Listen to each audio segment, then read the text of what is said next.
Shalom, selamat pagi saudara-saudaraku yang kekasih. Pagi hari ini saya akan memberikan satu tema tentang orang bodoh.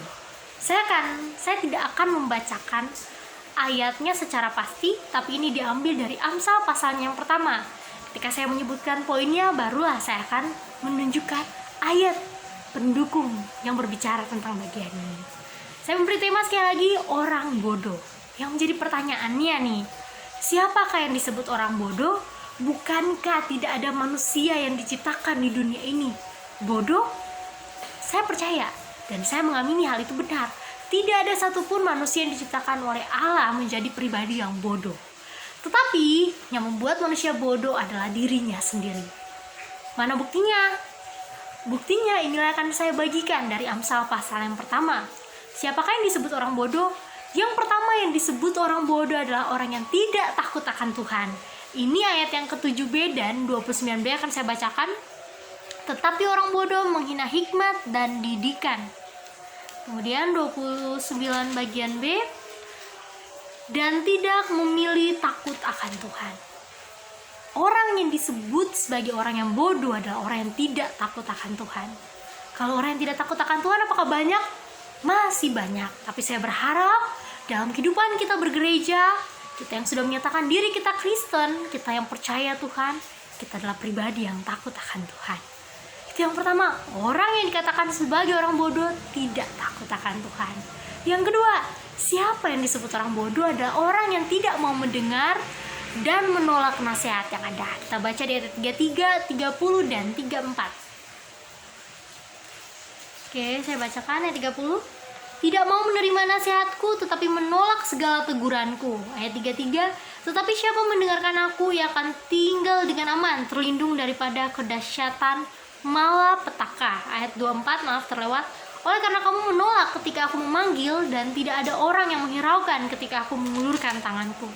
Ini merupakan satu bagian yang menyatakan bahwa orang bodoh adalah orang yang tidak mau mendengar nasihat dan menolak hikmat, nasihat, atau segala sesuatu yang berbau pengetahuan. Inilah orang bodoh, dia menolak. Karena sebenarnya Tuhan memberikan pengetahuan itu cuma-cuma, hanya saja dia yang menolak. Inilah yang disebut kebodohan.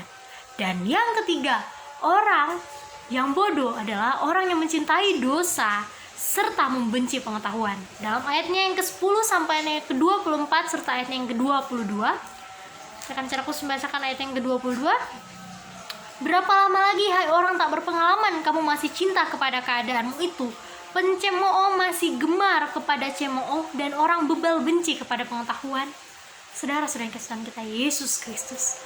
Ciri yang ketiga yang disebut sebagai orang bodoh adalah mereka yang mencintai dosa serta membenci pengetahuan. Mereka bahagia hidup dalam dosa. Mungkin ketika dia melakukan kesalahan dan ditegur, itu kurang baik loh. Ya, ini urusan saya. Yang mau gibah-gibah saya, yang mau marah-marah juga saya. Apa urusan Anda?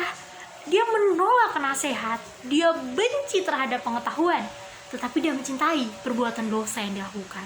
Dia terus-menerus menggibah, mungkin, atau dia terus-menerus meledek orang lain, atau dia terus-menerus mencuri, atau dia terus-menerus mencemooh, itu menggibah teman-teman, atau menceritakan tentang orang lain, atau dia terus-menerus cinta kepada keadaannya yang tidak mau dibentuk. Dia benci kepada pengetahuan. Ngelihat buku aja, ngapain sih baca buku? Atau ngedengar temannya yang sangat serius mengerjakan tugas atau apapun itu, dia benci.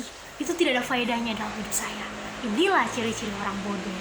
Jadi sekali lagi, Tuhan tidak pernah menciptakan manusia menjadi bodoh. Yang ada manusia yang tidak mau menjadi berhikmat atau tidak mau menjadi pintar. Sebab Tuhan menyatakan, minta kalau mau hikmat, tapi manusia yang cenderung tidak mau. Inilah yang membuat manusia menjadi orang bodoh. Sebab pertama, mereka tidak takut akan Tuhan. Yang kedua, mereka tidak mau mendengar, bahkan menolak nasihat. Dan yang terakhir, mereka mencintai hidup mereka yang berdosa dan membenci pengetahuan. Orang yang mencintai dosa pasti akan membenci pengetahuan tentang kebenaran. Mungkin orang yang mencintai dosa bisa mencintai pengetahuan filsafat itu apa bisa, tapi tentang kebenaran tidak sama sekali. Jadi berbahagialah kita orang-orang yang percaya kepada Tuhan, karena saya percaya kita orang-orang yang cerdas, orang-orang yang pintar. Maka marilah semakin berserah tunduk pada kebenaran firman Tuhan. Tuhan Yesus memberkati.